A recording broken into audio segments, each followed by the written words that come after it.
How is man created? There are many contradictory accounts of how this occurred. It tells us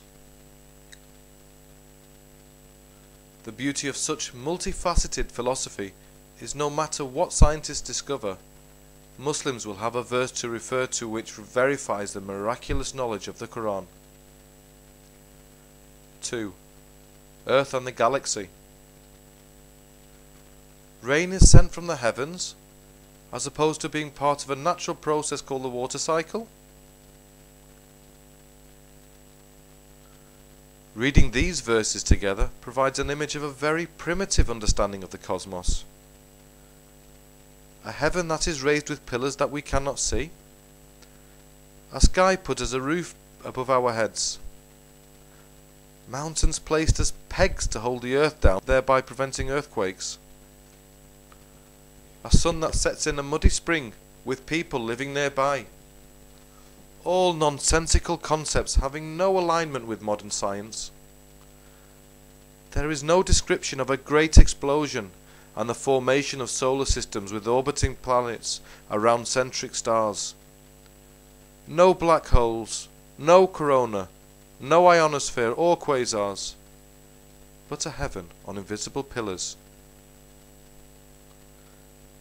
According to the Quran, Allah may not have even known about more hours of daylight at the northern southern hemispheres, because at the equator and Arabia the length of the day doesn't change.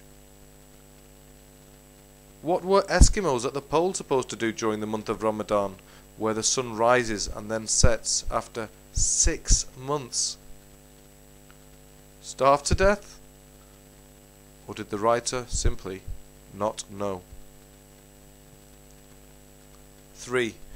Human reproduction. This quote from Sayyidith requires no further elaboration. As mentioned earlier, starting with Muhammad's account of embryology, we can easily determine its scientific inaccuracy in addition to its obvious plagiarization from earlier works by Greek philosophers and scientists such as Galen, Hippocrates and Aristotle, or Indian theses on the subject by Charak and Susruta. The account that follows shows the same 4 stages of the embryo are described by the Greek physician Galen, writing around 150 CE. It should also be noted that one of Muhammad's companions, Harith ben Kalada, studied at the school of Jandi Shahpur in Persia and would have been well acquainted with the teachings of Aristotle, Hippocrates and Galen. Nutfa here, semen, is mentioned in verse 86.6 and is the fluid issued from between the loins and ribs, not, as we know today, from the testes. This reflects the mistaken view of Hippocrates still prevalent at the time of Muhammad. Nowhere in this description, nor the Quran, is the female's egg mentioned. As for the quotes show, it says a baby is born by a sperm turning into a blood clot and then into a lump. Out of the lump bones are formed, and then on the bones flesh is placed. In fact, organs and flesh are the first that begin cellular division and formation. Later, as the child grows, bone structures begin to develop along with organs and flesh. Another particularly lauded example is where it states in the Quran that the embryo behaves like a leech and looks like a piece of chewing gum. Having read these quotes without bias, then leech-like behaviour would have been inherently obvious during birth, as the umbilical cord bleeds when it is removed. Regarding chewed gum, I wonder if any small organism not yet fully formed could be described in this way. None of these facts would be considered as miraculous events if they were read with the same integrity as you would expect from a serious piece of research. 4. Spirits. Can there really be a spirit inside us that will rise when we are dead?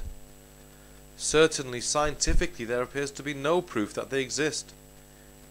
In fact, if ghosts, invisible beings and magic were real and acceptable notions, then why in the real world are they derided and seen as a sign of lunacy when taken out of the context of religion? Muslims are supposed to believe in invisible spirits called jinns, which influence their daily lives. There is even a non-Muslim jinn that causes trouble to followers of Islam. The Kafir jinni influences the abnormal behaviour of patients with psychiatric disorders. The Arabic word for a madman is majnoon, which means ridden by a jinn. With this knowledge, the treatment now becomes straightforward: to beat the jinni by beating the patient, and the jinn will leave. Psychiatric disorders are still treated this way in many Islamic countries. It sounds particularly harsh when it is Allah who in the first place created them. And as it may now be down to the simple fact that they had not even eaten enough dates in the morning. 5. Food and prevention of disease. Pork and alcohol consumption are forbidden in Islam, but what really is so wrong with eating pork and alcohol? The West eats pork and suffers no more long-term damage from it than it does with beef or other meats. In fact, the BMA, British Medical Association, are yet to issue guidelines against the eating of pork, as they did with beef after BSE. Provided alcohol is consumed sensibly, then it can be enjoyed as it is by the majority of the world's population, and certainly no more dangerous than uncontrolled usage of any other dangerous substances by a minority, for example drugs or guns, etc. In fact, scientific research has demonstrated an association between moderate alcohol consumption and a lower risk of some cancers and cardiovascular disease. Prophet Muhammad also believed that certain types of food provide protection against all types of diseases. This applied even to his favourite foods, in particular honey, dates, and black seed.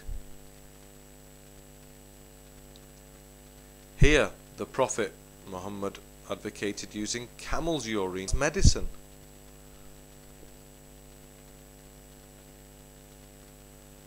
The Quran has mentioned vegetables and fruits as well, but strangely enough, the fruits mentioned for medicine and food were the only ones available in Arabia at the time. No exotic passion fruits, kiwi, or pineapples available in heaven. Only 14th century Arab fruits.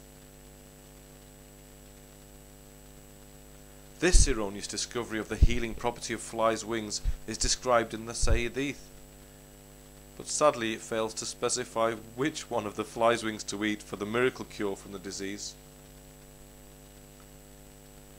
I am sure many scholars could find ways to justify these clauses, as I'm sure I could if I felt obligated to try. But would it be justification for justification's sake? However, it remains to be said that if the book was not a conspiracy or vision created by the need of rulers or individuals to find order and peace in an otherwise unruly and uncivilized society of the time, but actually written with divine knowledge and really was a book of God, then such oddities and inconsistencies surely would just not arise. That would be left for the fair and honest reader to decide.